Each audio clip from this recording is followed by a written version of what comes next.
Alright, so I have completed a Google Doc about some technology apps that I would like to learn about, but have not had the time to do so yet. I did this in conjunction with another colleague. So what I have written is in black, and what he has written is in red, just so that we know who wrote what. So we put on here like 7 different kinds of technology apps we would like to work on. I have podcasts, Scratch, Doodlematic, and movie making apps. And he's put on there Voxels, Goose Chase, and GeoGuessr.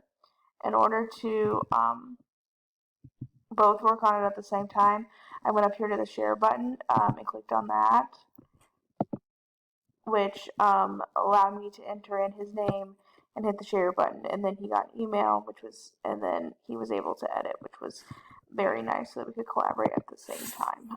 It's great to collaborate with other people on similar topics because these are things I wouldn't have thought of before. So overall, it was super easy to do and a great way to work together.